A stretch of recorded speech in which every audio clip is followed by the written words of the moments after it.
Les premières paroles du grand Bouddha au moment de son illumination furent... Oups. Voici le Bouddha. Célébrons le Bouddha. Vénérons le Bouddha. Le Bouddha aspirateur.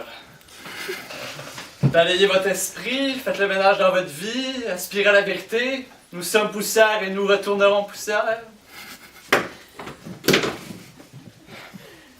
Dans une autre vie, le Bouddha tenait un salon de coiffure. Un jour, une dame d'un certain âge entra en pleurs chez le coiffeur.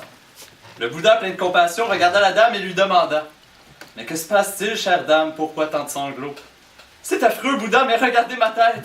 Faites quelque chose, je vous en supplie! » Le Bouddha prit alors un peigne et demanda « Mais que puis-je donc faire pour vous, madame? » La dame répondit alors « Oh, Bouddha, donnez-moi un nouveau look. Une permanente, oui, c'est ça, une permanente. Je veux une permanente, s'il vous plaît, Bouddha. » Le Bouddha, contrarié, répondit « Non, je ne peux pas, car rien n'est permanent. Le temps est une illusion. Le temps n'existe pas. Le temps est un leurre. 60 minutes, c'est un leurre. 90 minutes, 1 heure et demie. 120 minutes, 2 heures. 150 minutes, 2 heures et demie. L'heure est à la vérité. » Dans une autre vie, le Bouddha travaillait dans un parc d'amusement. Un jour, un groupe d'une dizaine d'enfants entra dans le parc afin d'essayer le tout nouveau manège dont tout le monde parlait en ville. Ils désiraient tant faire ce manège. Arrivés aux abords de la montagne russe, les enfants prirent place dans les wagons avec une excitation sans limite, criant que ça allait être fou, ça allait être malade, on n'en reviendra pas. Jusqu'à ce qu'à travers les cris de joie s'élève la voix d'un enfant inquiet.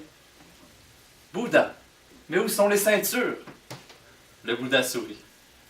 Il répondit « Vous savez, les enfants, vous êtes si désireux et désireuses de faire ce manège, mais vous comprenez pas que le désir mène à l'attachement. Et l'attachement mène à la souffrance. Moi, je dis non à l'attachement. Pas d'attachement. » Et il est parti de manège.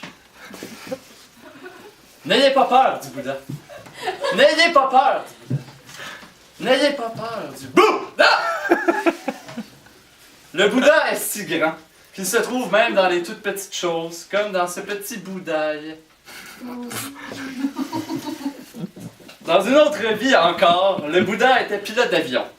Un jour, alors qu'il volait tranquillement au-dessus de l'océan, Bouddha méditait sur les valeurs qu'il souhaitait incarner.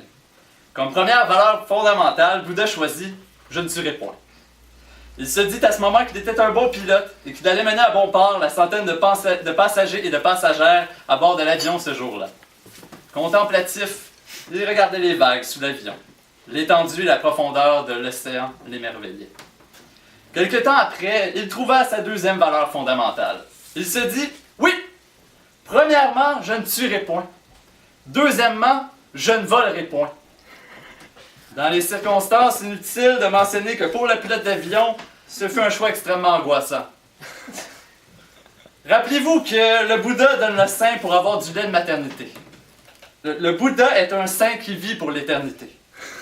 Mais moi ici, je suis figé par la peur de ne pas vivre assez. Le paysage avec les yeux fermés, je l'ai vu trop souvent. Mais moi ici, je cherche l'illumination dans une panne de courant, et même si notre ombre nous suit partout, elle s'absence dans l'obscurité totale. Car ici, mon temple est une banque, mes dieux sont faits de pétrole et mes prières sont sanguinaires.